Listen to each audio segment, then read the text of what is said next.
അകാലത്തിൽ മരിക്കുന്നവരുടെ എണ്ണം കേരളത്തിൽ കൂടുന്നുണ്ടോ?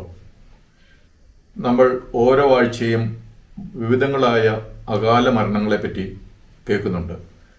ചില മൃതദേഹങ്ങൾ കാട്ടിൽ കണ്ടു, തോട്ടിൽ കണ്ടു, പുഴയിൽ കണ്ടു, ഒഴിഞ്ഞ പറമ്പിൽ കണ്ടു, തടാകത്തിൽ കണ്ടു, അല്ലെങ്കിൽ അങ്ങനെ ഏതെങ്കിലും സ്ഥലങ്ങളിൽ ഇങ്ങനെ അല്ല ചാക്കിൽ പൊതിഞ്ഞ് കണ്ടു എന്നൊക്കെയുള്ള വാർത്തകൾ നമ്മൾ കേൾക്കുന്നുണ്ട്.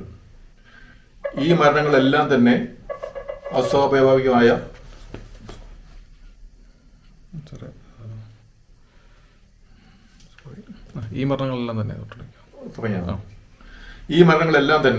അസ്വാഭാവികമായ അൺനാച്ചുറൽ ആയിട്ടുള്ള മരണങ്ങളാണ്. അപ്പം ഇതിൽ ചിലതൊക്കെ സംശയാസ്പദമായ മരണങ്ങൾ അല്ലെ സസ്പീഷ്യസ് ഡെത്ത് എന്നുള്ള കാറ്റഗറിയിൽ പോലീസ് അന്വേഷിക്കും. ചിലത് ചിലപ്പോൾ വല്ല അപകടങ്ങൾ ഉണ്ടായതായിരിക്കാം. കാരണം ഏതെങ്കിലും സ്ഥലത്തോടെ നടക്കുമ്പോൾ കാട്ടിക്കൂടെ നടക്കുമ്പോഴത്തേക്കും വല്ല പാമ്പ് കടിച്ചോ അങ്ങനെയൊക്കെയുള്ള ആകാം. പക്ഷെ അതും അപകട മരണങ്ങൾ തന്നെയാണ്. കേരളത്തിൽ ഇങ്ങനെ അകാലത്തിൽ മരിക്കുന്നവരുടെ എണ്ണം കൂടിക്കൂടി വരുന്നു എന്നുള്ളതാണ് നമ്മൾ വാർത്തകളിൽ നിന്ന് മനസ്സിലാക്കുന്നത്. അപ്പോൾ ഈ മരണങ്ങളിൽ സംശയാസ്പദമായ മരണങ്ങളെ വീണ്ടും പോലീസ് അന്വേഷിച്ച ശേഷം അതിനെ ചിലപ്പോൾ കൊലപാതകമാകാം, അല്ലെങ്കിൽ അപകട മരണങ്ങളാകാം, ചിലത് ആത്മഹത്യകളാകാം, ചിലത് വന്യജീവി ആക്രമണങ്ങളിൽ നിന്നുണ്ടാകുന്നതാകാം. വന്യജീവി ആക്രമണങ്ങൾ കാട്ടിക്കൂടെ പോകുമ്പോൾ ഏതെങ്കിലും പുലി പിടിച്ചു അല്ലെ ആന ചവിട്ടി, അത് പിന്നീടായിരിക്കും മനുഷ്യർ അതിനെപ്പറ്റി അറിയുന്നത്, കാണുന്നത്. അപ്പോൾ അങ്ങനെ സംഭവിക്കാം. അത് കൊലപാതകമായിട്ട് കണക്കാക്കാറില്ല. കാരണം വന്യജീവിയുടെ സ്ഥലത്ത് ചെന്ന് കൊണ്ടുണ്ടാകുന്ന ഒരു അപകടമാണ് അതെല്ലാം. അതേസമയം റോഡ് അപകടങ്ങൾ എന്ന് പറയുന്നത്, അല്ലെങ്കിൽ റോഡിലെ കുഴിയുള്ളത് കൊണ്ട് ഇങ്ങനെ അപകടം ഉണ്ടാകുന്നത്, അതൊക്കെ അപകട മരണങ്ങൾ എന്നുള്ള കാറ്റഗറിയിൽ വരുന്നു. പക്ഷെ അതിന് ഉത്തരവാദികളുണ്ട്. റോഡിലെ കുഴി അടയ്ക്കേണ്ടവർ, അല്ലെങ്കിൽ റോഡിലെ ആക്സിഡന്റിന് കാരണക്കാർ, അതൊക്കെ കാരണങ്ങളുള്ള മരണങ്ങൾ തന്നെയാണ്. കൊലപാതകമായിട്ട് പലപ്പോഴും അതിനെ കണക്കാക്കുന്നില്ലെങ്കിൽ പോലും ചിലത് മാത്രമേ അങ്ങനെ കൊലപാതകം എന്നുള്ള കാറ്റഗറിയിലേക്ക് പോലീസ് മാറ്റാറുള്ളൂ.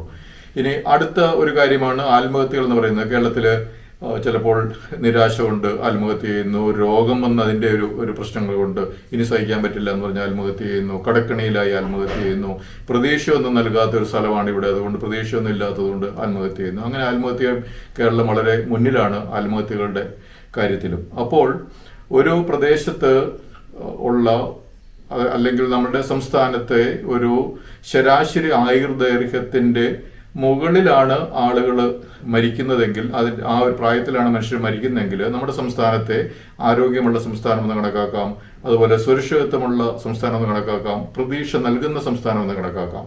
അതേസമയം നമ്മുടെ സംസ്ഥാനത്തിൻ്റെ ശരാശരി ആയുർദൈർഘ്യത്തിൻ്റെ താഴെയാണ് മനുഷ്യർ കൂടുതലായിട്ടും മരിക്കുന്നതെങ്കിൽ അതെല്ലാം തന്നെ പ്രതീക്ഷ നൽകാത്ത ഒരു സ്ഥലമാണ്, അല്ലെ സുരക്ഷിതത്വമില്ലാത്തൊരു സ്ഥലമാണ്, അല്ലെ ആരോഗ്യമില്ലാത്തൊരു സ്ഥലമാണ് എന്ന് കാരണങ്ങൾ കൊണ്ട് ആകാം. ഇപ്പോൾ സുരക്ഷിതത്വം ഉണ്ടെങ്കിൽ സുരക്ഷിതത്വം ഏതൊക്കെ കാര്യങ്ങളിലാണ് എന്ന് നമുക്ക് അറിയാം.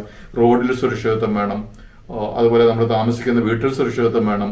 ആരെങ്കിലും ഈ മദ്യം കഴിച്ചിട്ടോ അല്ലെങ്കിൽ മയക്കുമരുന്ന് കഴിച്ചിട്ടോ അല്ലെങ്കിൽ വൈരാഗ്യം കൊണ്ടോ ഒക്കെ റോഡിൽ നടക്കുമ്പോഴോ വീട്ടിൽ കയറിയോ അല്ലെ എവിടെയെങ്കിലുമൊക്കെ ആക്രമിക്കുക, കൊല്ലുക എന്നുള്ളതൊക്കെ തീർച്ചയായിട്ടും സുരക്ഷിതത്വത്തിൻ്റെ ഒരു പ്രശ്നമാണ്.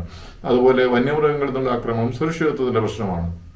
കഴിഞ്ഞ ദിവസം ഒരു റോഡിൽ പോകുന്ന ഒരു ബൈക്കിൽ പോകുന്ന ഒരാളുടെ കുറുകെ ഒരു തെരുവ് നായി ചാടി അപകടമുണ്ടായത്, അത് ആള് ഭാഗ്യത്തിന് മരിച്ചില്ല എന്ന് തോന്നുന്നു. പക്ഷെ അതെല്ലാം സുരക്ഷിതത്വത്തിൻ്റെ, റോഡിലെ സുരക്ഷിതത്വം, വീട്ടിലെ സുരക്ഷിതത്വം, പൊതുസ്ഥലത്തെ സുരക്ഷിതത്വം, പിന്നെ ഇവിടെ ആക്രമിക്കപ്പെടാതെ അല്ലെങ്കിൽ ആരെങ്കിലും ഈ ചതിയിൽപ്പെടുത്തി കൊല്ലാതെ ഒക്കെയുള്ള ആ ഒരു സുരക്ഷിതത്വമൊക്കെ തീർച്ചയായിട്ടും നമ്മുടെ സംസ്ഥാനത്ത് കുറഞ്ഞു വരുന്നു എന്ന ഒരു തോന്നൽ പല വാർത്തകളും കേൾക്കുമ്പോഴത്തേക്കും തോന്നും. അപ്പോൾ ഇതിൽ ഈ അപകട മരണങ്ങൾ തീർച്ചയായിട്ടും നമുക്ക് അവോയ്ഡബിൾ ആണ്, അതായത് അത് നടക്കേണ്ടതല്ല, പ്രിവെൻറ്റ് ചെയ്യാൻ പറ്റും. ആത്മഹത്യകളും ഒരു പരിധിവരെ പ്രിവെൻറ്റബിൾ ആണ്. കൊലപാതകങ്ങൾ തീർച്ചയായിട്ടും കുറേയധികം പ്രിവെൻറ്റബിൾ ആണ്. മദ്യത്തിൻ്റെ അമിത ഉപയോഗം കൊണ്ടും മയക്കുമരുന്ന് കഴിച്ചിട്ടും ഒക്കെയുള്ള പല കൊലപാതകങ്ങളും, അച്ഛനെ കൊന്നു, അല്ലെ അമ്മയെ കൊന്നു, ഭാര്യയെ കൊന്നു, ഭർത്താവിനെ കൊന്നു എന്നൊക്കെ ഉള്ളതൊക്കെ സ്ഥിരം കേൾക്കുന്നതൊക്കെ പലപ്പോഴും അതിൻ്റെ കാരണങ്ങളെപ്പറ്റി പ്രഥമദൃഷ്ടിയ കേൾക്കുന്നത് മയക്കുമരുന്ന് അടിമയായിരുന്നു, അല്ലെ മദ്യത്തിന് അടിമയായിരുന്നു എന്നൊക്കെയുള്ള കുറേ കാരണങ്ങൾ കേൾക്കാറുണ്ട്. അതുപോലെ ഈ വന്യജീവി ആക്രമണത്തിൽ നിന്നുള്ളതും പലതും അവോയ്ഡബിൾ ആണ്. അപ്പോൾ അവോയ്ഡബിൾ ആയിട്ടുള്ള മരണങ്ങളാണ്, അല്ലെങ്കിൽ നടക്കേണ്ടാത്ത മരണങ്ങളാണ് ഈ അകാലത്തിൽ പലതും കേരളത്തിൽ ഇന്ന് നടന്നുകൊണ്ടിരിക്കുന്നത്. അങ്ങനെയാണെങ്കിൽ ഈ അകാലത്തിലുള്ള മരണങ്ങളുടെ ഉത്തരവാദി ആര് എന്നുള്ളൊരു ചോദ്യവും നമ്മൾ ചോദിക്കേണ്ടതുണ്ട്.